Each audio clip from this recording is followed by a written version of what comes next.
Apple நிறுவனம் தன் புதிய மாடலான iPhone 16 அறிமுகம் செய்திருக்கிறது. மொபைலை கடந்து பேசும் பொருளாக மாறியிருப்பது ஆப்பிள் இன்டெலிஜென்ஸ் என்கிற AI தான். AI என்னும் செயற்கை நுண்ணறிவை ஆங்கிலத்தில் ஆர்டிஃபிஷியல் இன்டெலிஜென்ஸ் என்பார்கள்.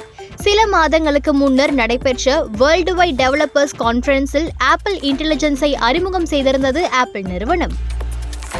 அப்படி இந்த ஆப்பிள் இன்டெலிஜென்ஸில் என்னதான் ஸ்பெஷல் என்பதை இந்த பதிவில் பார்க்கலாம். ஆப்பிள், மேக், பேட், போன் என மூன்றிலும் செயல்படும் வண்ணம் இந்த ஆப்பிள் இன்டெலிஜென்ஸை வடிவமைத்திருக்கிறார்கள்.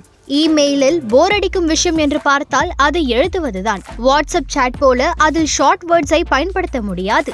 அழுத்தம் திருத்தமாக எழுத வேண்டும். இமெயிலை ஈஸி மெயிலாக மாற்றப் போகிறது இந்த ஆப்பிள் இன்டெலிஜென்ஸ்.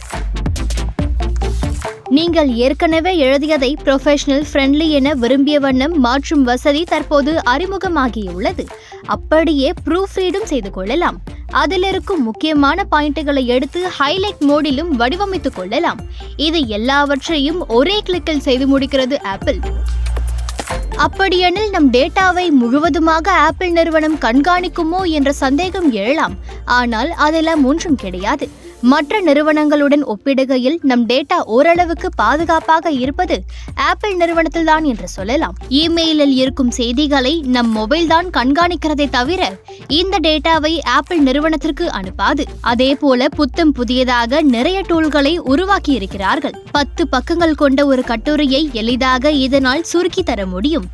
AI என்பதை ஆப்பிள் இன்டெலிஜென்ஸ் ஆக்கிய போது எமோஜியை ஜென்மோஜி என அழைக்கிறது ஆப்பிள். ஜென்மோஜி மூலம் எமோஜிகளை நாமே உருவாக்கி கொள்ளலாம். நாம் விரும்பும் வண்ணம் புது புது எமோஜிகளை உருவாக்கி நண்பர்களை ஆச்சரியப்படுத்தலாம். எமோஜிகளை உருவாக்குவது போலவே இமேஜ்களையும் உருவாக்க முடியும். இந்த வசதியை இமேஜ் பிளேகிரவுண்ட் என அழைக்கிறது ஆப்பிள்.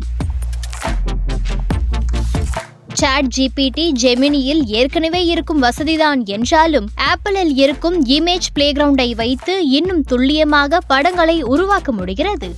அதை அப்படியே அனிமேஷனாகவும் மாற்றிக்கொள்ள முடியும். எப்படியும் நாம் வரைவது சற்று சுமாராகத்தான் இருக்கும். அதை மேம்படுத்த உலக லெவல் ஃபேமஸாக மாற்ற இமேஜ் வாண்ட் என்னும் வசதியை அறிமுகம் செய்திருக்கிறார். ஒரே ஒரு கிளிக்கில் நாம் ஓரளவு ஓகேவாக வரைந்த படத்தை இது ஓவியமாக மாற்றி விடுகிறது. ஆப்பிள் பயனாளர்கள் பரவலாக பயன்படுத்தும் சிரி வசதியை இந்த ஆப்பிள் இன்டெலிஜென்ஸை கொண்டு மேலும் மேம்படுத்தி இருக்கிறார்கள்.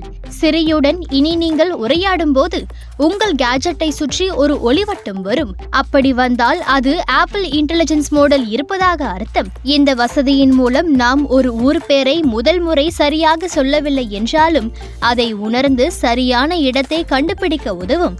அதேபோல் நாம் அடுத்து கேட்கும் கேள்விக்கும் முந்தைய கேள்விக்கும் சம்பந்தம் இருக்கும் என்றால் அதையும் கணித்து பதில் சொல்கிறது இந்த சூப்பர் சிரி.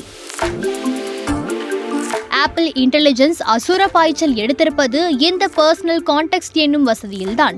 உங்கள் கேஜெட்டில் இருக்கும் எல்லா செயலிகளில் இருந்தும் கண்டென்ட்களை அது எடுத்துக்கொள்கிறது. உதாரணமாக, நாளைக்கு அம்மா எத்தனை மணிக்கு ரயிலில் வருகிறார்கள் என சிரியிடம் கேட்டால் அலைபேசியின் கான்டெக்ட்ஸை வைத்து யார் அம்மா என்பதை கண்டறிந்து மெசேஜ் அல்லது மெயிலை சரிபார்த்து அவர் வரும் ரயிலுக்கான டிக்கெட்டை எடுத்து சரியான பதிலை தருகிறது. இதே வசதிகளை டைப் செய்தும் சிரியிடம் பெற்றுக் கொள்ளலாம்.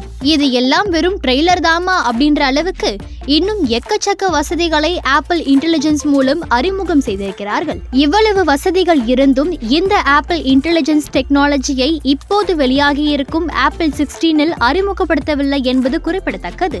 இந்த ஆண்டு இறுதிக்குள் 16 சீரிஸ் மொபைல்களுக்குள் இந்த வசதி வந்துவிடும் என்று கூறியிருக்கிறார்கள். அதனால் காத்திருப்போம்.